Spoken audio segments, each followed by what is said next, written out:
Buenas noches en México y buenas tardes en China. Bienvenidos a Rumbo al Mar, en su espacio Coffee Time.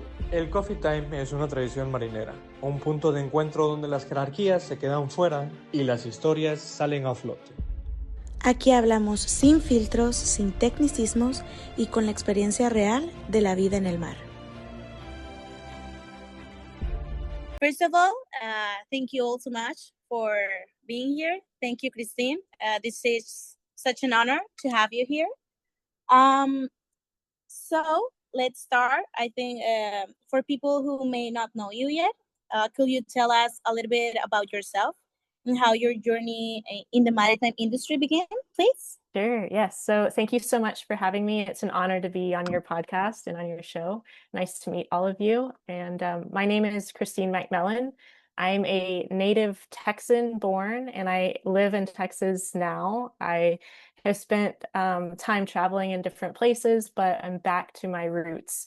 And so during high school, when I was probably like 16, 17, 18 years old, I really started becoming interested about a career at sea. And so in the United States, we have lots of different maritime academies, and I chose to go to the federally funded one.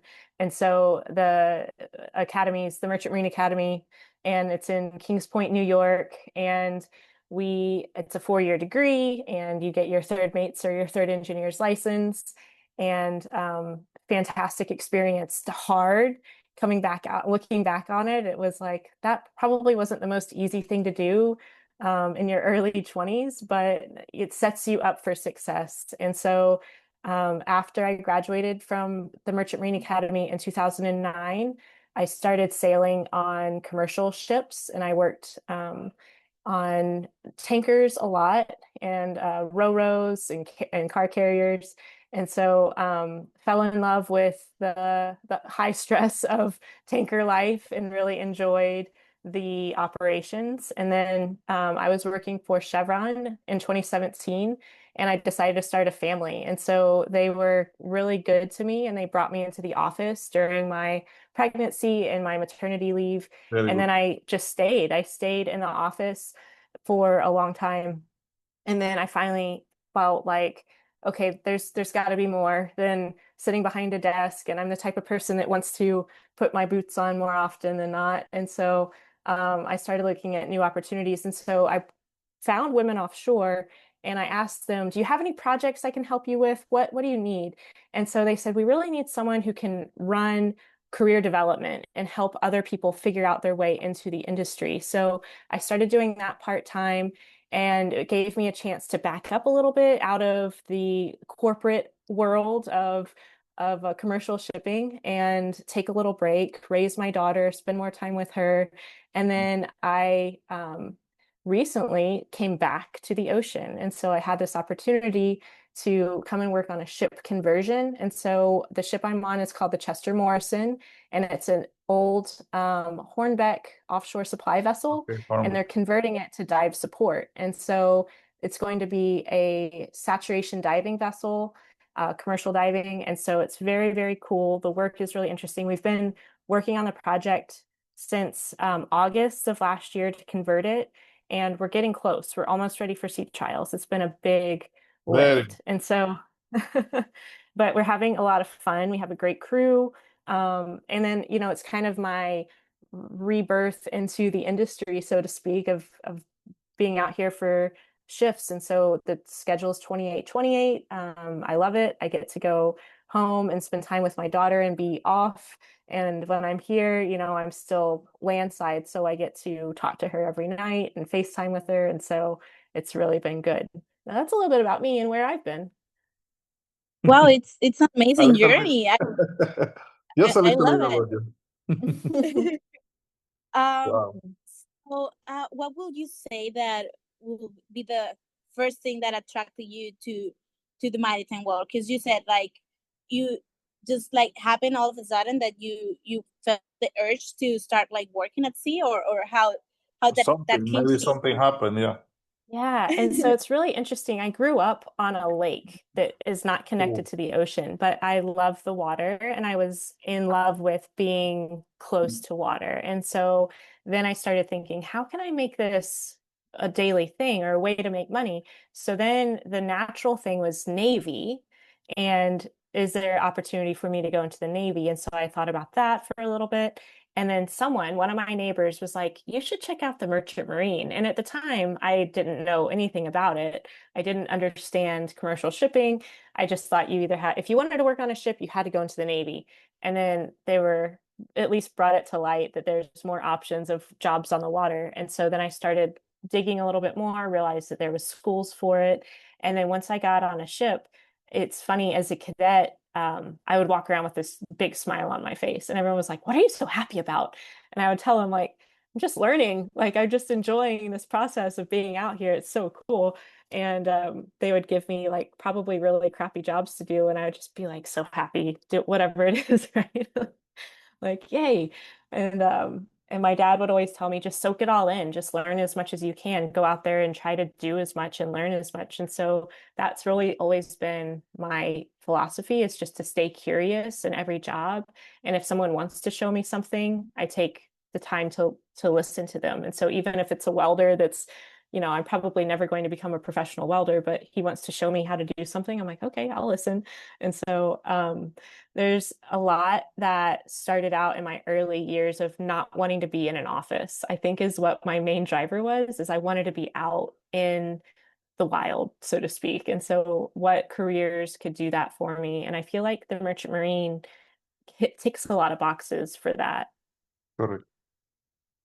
Yeah, for sure. I think it's so interesting that I mean, I think we all can like agree with you on that subject, because I think that's one of the main reasons that we love to like always learning new things and like hands on deck of everything. It's so cool. Looking back at the beginning of your career, because as you said, you've been like on board the ship, on the office, being a mom.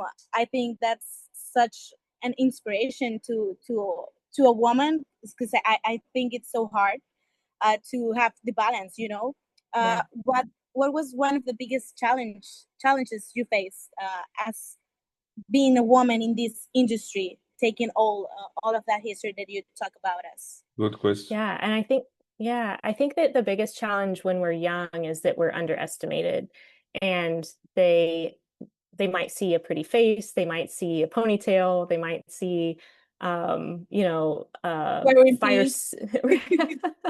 right, and they don't quite know what they're getting themselves into, like, do I really want to work with this person? And so I showed up and I worked hard, and I tried to just unfortunately had to prove myself to the crew. They weren't going to just accept me at face value that I was there. And so I had to start with that. And now that I'm coming back, I think that it's showing up authentically as me every day. And that means, like, when I am upset at someone, I have to have an adult conversation with them. And when I'm enjoying myself, I can let people know, hey, I'm having a really good day. Thank you so much for being here. I really enjoy working with you. And being open and communicating, and not having to hide any parts of myself. I think that it was hard when we were young to do that, because we thought Right. that we were going to be judged or we wouldn't be liked or whatever. And now it's like, if you don't like me, that's okay. I'm not everyone's cup of tea, but I'm going to at least be authentically myself. So I think that that's maybe not necessarily just a woman's issue. I think that that might be a human issue. And For so, sure. yeah. And, but I think I just try to show up and work hard and be kind to everybody, and hope that it makes everyone's day a little bit smoother, and that they enjoy working with me, because I don't think that anyone wants to be around people that are hard to work with and make anyone else's job harder. And so if you can you don't have to be a pushover. And I don't know what a Spanish word for that would be, but you know, you don't have to bend over backwards to make everybody happy, but you can be easy to work with, I think. So Well, yeah, for sure. Oh my God, it's so interesting to hearing you. Well, I want to know, first of all, which is your rank? So since I haven't sailed for 10 years and I put my license on hold, and you can do that in the United States. And so I have a chief mate unlimited tonnage license, but it's currently in the process of getting out of holding because the American government has been shut down and the Coast Guard hasn't been working since February. And so I have everything in with the Coast Guard and I'm waiting on my license to be issued. And so fingers crossed, it'll come soon and I'll have my chief mate license really soon. So yeah. Would be. Okay, so now you're a chief mate on your vessel. So right now they're just calling me mate. And there's other people that are considered like chief mate. And so I just am here because I don't have my paperwork in line. And so I showed up in the early stages of this construction project when the ship was still almost not even considered a ship. So I just knew what a ship was supposed to look like and started helping out. And then they were like, will you keep coming back? And so I told them yes, and I started the process of getting my documents in order so I can actually go out to sea with the ship when it's ready. That will be amazing. I mean, because you've been through the all hard work, I think it will be lovely to see the vessel all just like put in together, right? Yeah. I mean, it's crazy because we're talking about on Wednesday in a couple of days starting steering gear tests. Like we haven't even been able to do steering gear tests yet because everything's just been put back together for the first time. So, something that would be like a normal thing that we would do often, we're just now getting there. This is very good because also myself, I am dealing now with this kind of, we can say this kind of work. I am here in China. I am doing some check-ins of the for the mobilization of two vessels, same diving support vessels. So, what is your expectation when everything is finished? Because, for example, we already been through 4 DP trials, all the group.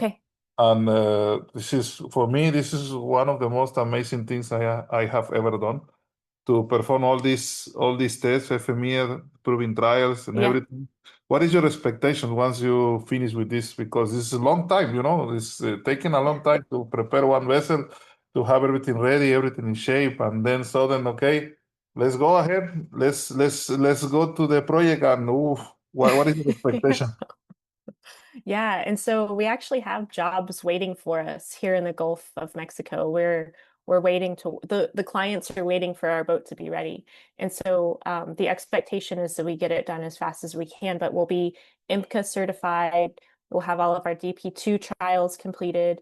We're going to be ABS classed, and then the diving system will be DMV classed. And so we're going to have a capacity for 60 people on board, which feels like a lot for this small vessel. But luckily, our galley crew is amazing, and they turn out some of the best food I've eaten. I think it's the best. With that, it's the best. The heart and the soul of the vessel. I know. I tell them that every day. I'm like, we want to keep you happy because then you make good food. And so the expectation is that we'll be working in the Gulf of Mexico for probably the life of the vessel. And there's a chance that we will stay on station and work pipeline repair and things like that for forever until the ship is done. And so, yeah. Very good. So that's the plan. So I want to get into like a little bit on Women Offshore, because I think was going to tell you that. Sorry. It's such an amazing organization. I've been trying to like get the word out, at least in Mexico or Latin American, Spanish-speaking countries, because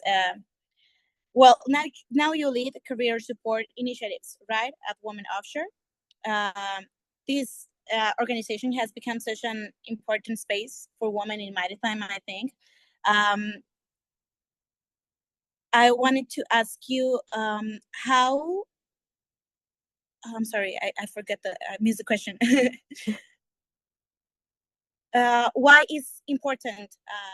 Why is mentorship so important in this industry? Taking like women offshore into account. Yeah. Like how are you doing this, or how do you present this? Yeah. And so it's so incredibly important to find a mentor at any stage in your career, I think. And so I specialize in women just trying to get their foot into their first job. And so they might be coming in with no experience and wanting to work as an ordinary seaman or a wiper for the first time. And so trying to give them opportunities and being the connection between a company that's willing to hire someone that has no experience and them, right? And so that first connection, I feel like, can set you up for the rest of your, because you don't know who you're going to meet and who's going to open the next door. And so I think that helping people make that first connection into the industry and helping them get their documentation in line is really hard, especially in the United States. I don't know what it's like in Mexico to get your documentations, but your credentialing and your license is not easy to get here. It's convoluted and it's this government system and it takes money and time and energy. And a lot of people are working jobs that they don't get time off, right? If they take time off, they're going to get fired. And so they are scared to ask their current employer for time off to go take a class, and or to take, to like go and get a drug test even, right? To go and get their physical done. And these are all things that they need to do. And so I help them navigate that a little bit. And then I talk to a lot of people about opportunities that they may not have thought of. And so what have you not looked at? What would you like your lifestyle to look like? Because I hear it a lot of, I still want to sail, but I want more balance. And so how do we do that? Can we spend more time looking at tugboat jobs, for an example, or look at jobs locally that might not pay as much, but they might give you more balance that you're looking for. And so I talk to people a lot about those jobs. What about to being a mother at the same time as you are a seafarer? How is for you? Right. And so, yeah. So the interesting part about that is my daughter's 8.5 now. And when I got this opportunity to come and work on this project, I thought it was going to be like a 2 or 3 week thing. And then when I got out here and I'm calling back home, because she stays with my parents when I am at sea. And so I would call home and I would tell her about my day and I would tell her how much fun I'm having. And I tell her that I love this. And she understands now that she's 8. She's Very like, good. yeah. And so she's really supportive. And so I check in with her often about like, how are you doing? What do you think about me being away? And she goes, if you really love this, then I want you to go do it.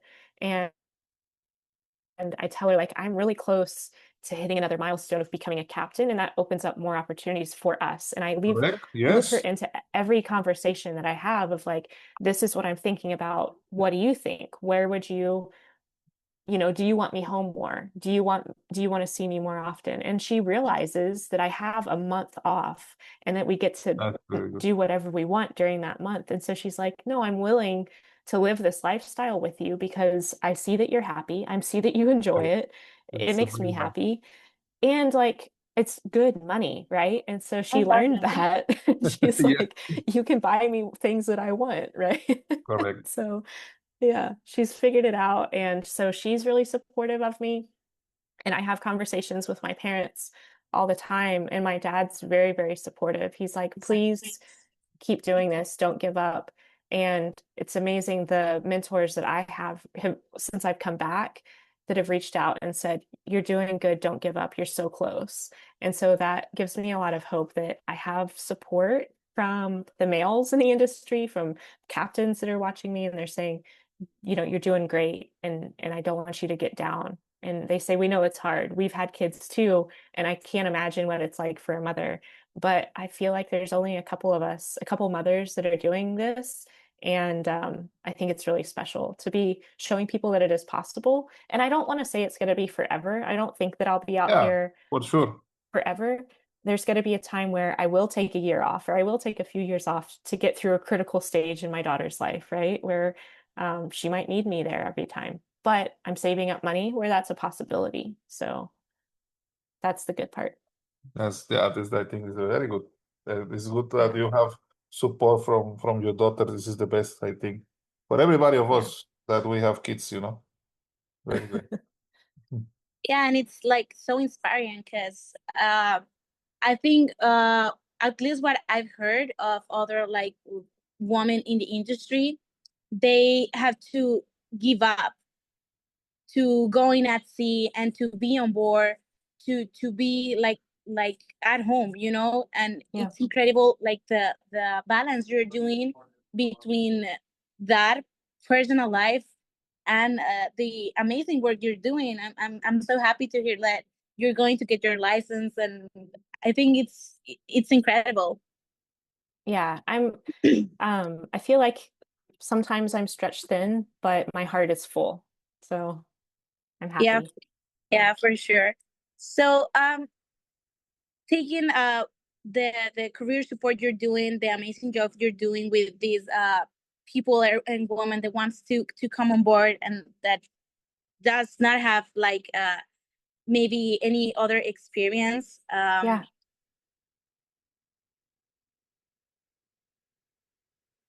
Sorry, I missed my internet. The question is, what are the most? Do you hear me? Fine. Yes, I can hear you. Uh-huh.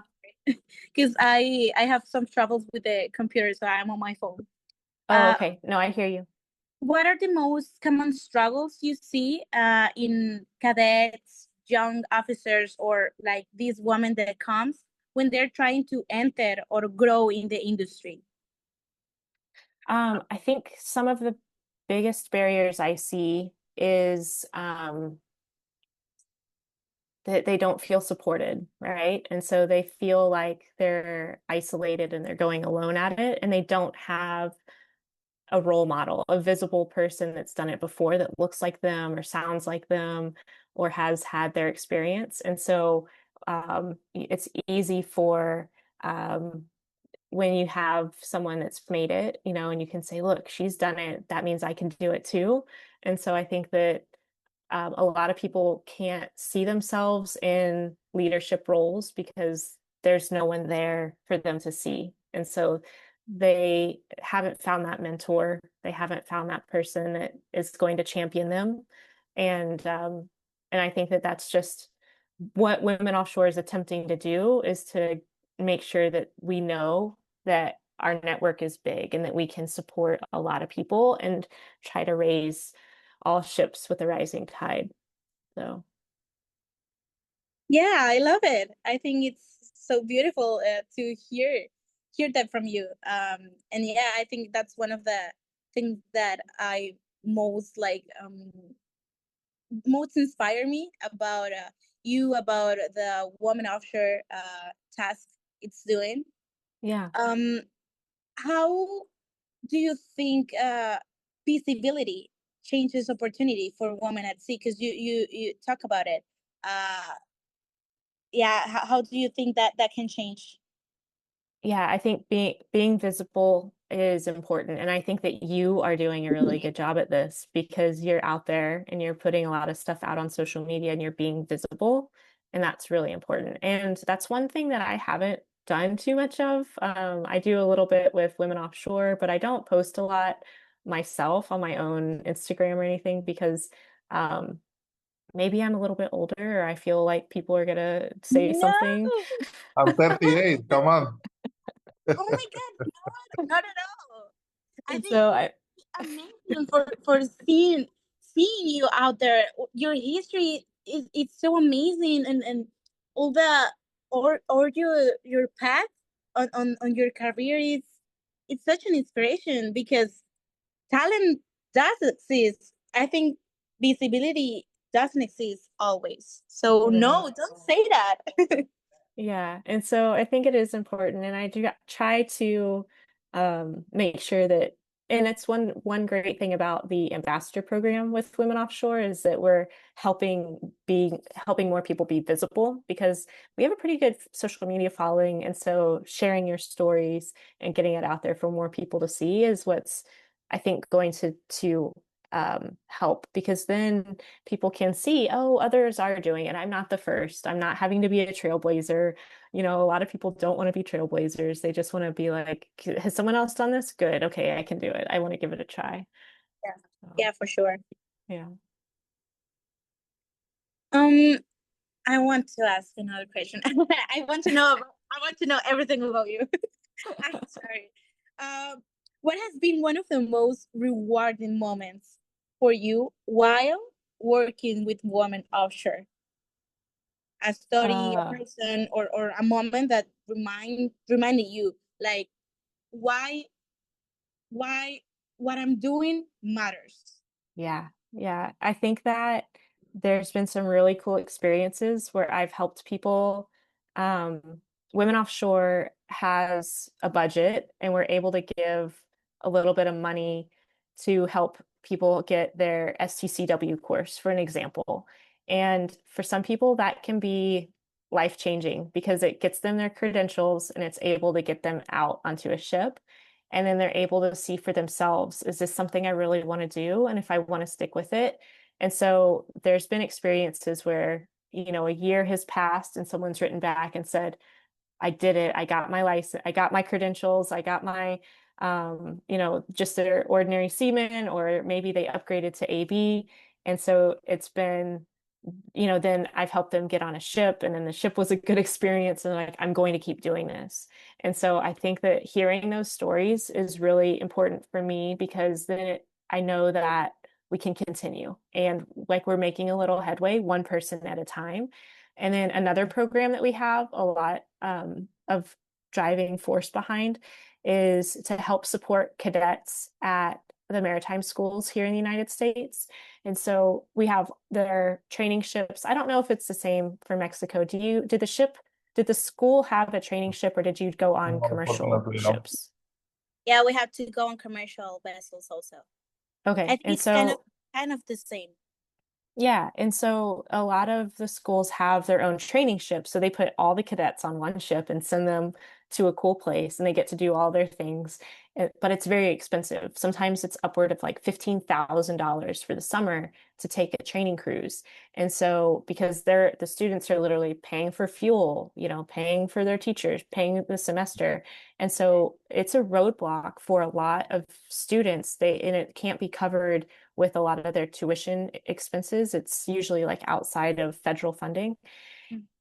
So Women Offshore has helped with that, and we've given hundreds of thousands of dollars in the last couple of years to female cadets to make sure that they can do their training cruises and work towards their license. And so I'm really, really proud of that. And I think that it's made a big impact in their lives. Yeah, for sure.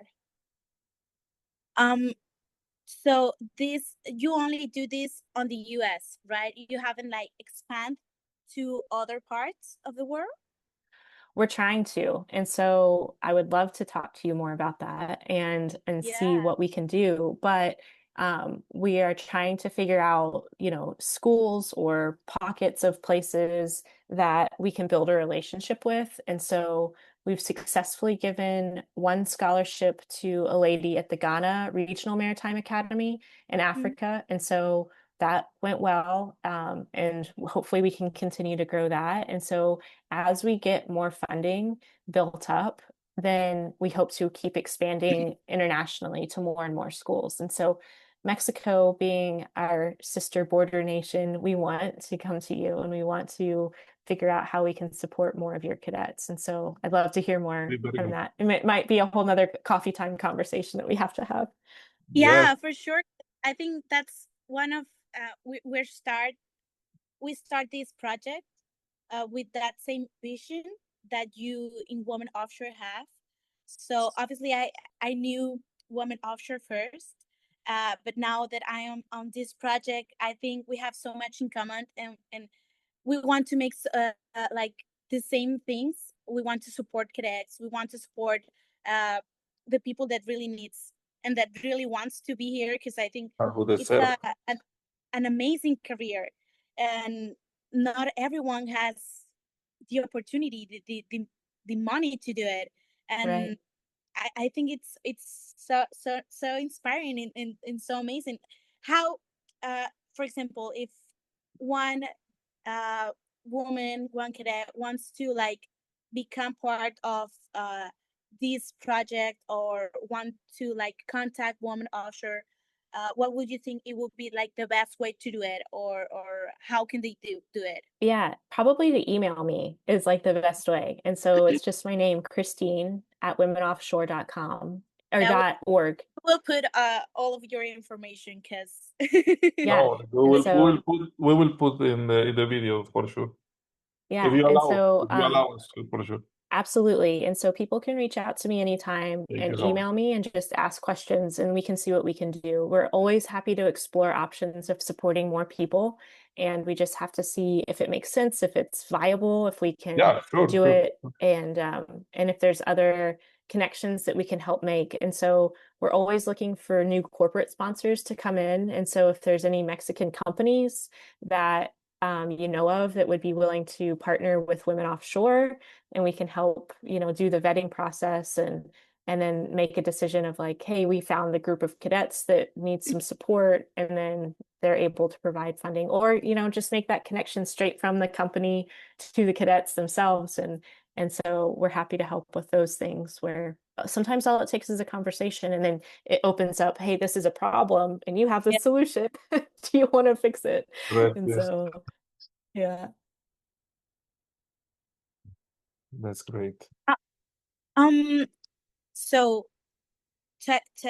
talking a little bit more about the industry, now that we have talked about the cadets, the sport, now that when they graduate and they start to working, in your opinion, what still needs to change in the maritime industry to create more real opportunities for women, for example? Because I think in some places and in some companies, because I have that problem when I was starting to searching for jobs and stuff, a lot of companies just say, oh no, she's a woman, I don't want women in my company. What can the maritime industry what the maritime industry have to change to create these real and more opportunities? Unfortunately, I think it's an entire cultural change of seeing women as 100% capable of doing anything that we want. And so it's really got to be broader. And we're bringing up the next generation, I think, to see that and to not have as much bias against women and the opportunities that we have. And so I think it starts by speaking up and having really tough conversations from the top level down. And so, when someone says, I don't think we want women at this company, you have to suddenly get curious. Well, okay, why? What is it? What are you thinking is going to be a problem with having women here? And so, and then just listen. And then, you don't have to defend yourself. You don't have to be combative. You can listen, and then I bet there's a solution. I bet that there's a way that you can figure out, okay, those aren't actually problems. Those are unrealistic fears. And we have a solution for all these things that you think are going to be problems. And so raising a generation that's going to be more inclusive, and just the cultural change altogether of not seeing women as the sole provider of the family, right? Of course, we are the ones that give birth. And there is going to be time that we want to take off to be with our children, but we can come back. And so making excuses about not educating us or not giving us example or opportunities to learn and grow within a company is kind of BS, right? Like, treat me well and I will want to come back and work for you, is my opinion. Yeah, for sure. To start closing up, because we know have small time, but a really good time. What does success mean to you today compared to what you thought success was at the beginning of your career? Because I think we all have different perspective, right? Yes. So when I was young, I wanted to make all the money I possibly could. That was what success looked like. I was looking at my bank account and considering that success. And that has drastically changed now. And so obviously money is what requires us to live and to have fun. But I'd rather have balance, and I'd rather have fulfilling experiences. And that means spending quality time with my daughter, and spending quality time with my family and friends, having great adventures and experiences. And I'm not going to work a job that's going to be detrimental to my health or my safety or my peace of mind, that will keep me from my family. So that's what success means to me today. Amazing. I think, yeah, maybe all of us go through that path at some point in our career. Yeah. 2 more questions. Okay. Just for young women listening to this podcast, especially those from Latin America who are just starting in maritime, what would you like to tell them? Give it a try. Yeah, be brave. Reach out to us. You know, you have an amazing sea sister and a sea daughter, and don't be afraid to ask questions and give it a try. It's not going to be, it might not be the best fit for you right now, and you can always try and change your mind, or you can not try now and then regret something later. Yeah. So give it a try. Yeah, for sure. Finally, this is one question that we do to like every people we interview. What is one lesson the sea has taught you that you carry into life every day, and what will be your best advice to every other cadet that is listening to you right now and wants to become the amazing woman you are right now, the amazing chief mate? Yeah. Okay. So I think the lesson that the sea has taught me is that we're all connected, and that we're all on one planet together. And you can see that when you get out in the middle of the ocean and you're surrounded by all the water and you're there and you realize that we're all on this planet together and we're all having this human experience together. And so remember that you're infinite, you're created to be a part of this universe in this specific time right now. And so enjoy it. It's meant to be lived and enjoyed, and we're all connected. Amazing. I love it. Thank you so much, Christine. Yeah, that's Thank it. you, guys. I think, of course, we can go on for 2 hours because you are such an interesting woman and have a lot of things to say, and I want to know. But I can't wait to have coffee time with you guys again. Yeah, we can have another coffee time and talk about all the topics we touched right now. It will be amazing. Yes. Well, thank you so much, and appreciate you doing this in my native language, and because my Spanish is no bueno. No worries. Well, it was really a pleasure for me also. Really, thank you for this opportunity. You are such an incredible person, and you have a lot to say for sure. And we will love to have a second time coffee time with you anytime. It was such an honor. Thank you so much, Christine. Thank you, Johnny. Cheers. I don't have my coffee. I have this one. So cheers. Thank you so much for being here, Christine. Yeah, thank you so much. See you. See you. Bye bye. Gracias por tomarse este coffee time con nosotros. Si este episodio te dejó algo, compártelo con alguien que esté construyendo su camino en la mar. Desde Rumbo al Mar, seguimos creando espacios para crecer juntos como comunidad marítima. Nos vemos en el siguiente episodio, y que el rumbo siempre apunte alto. Rumbo al mar, más allá del egreso, más allá del título, más allá de lo esperado.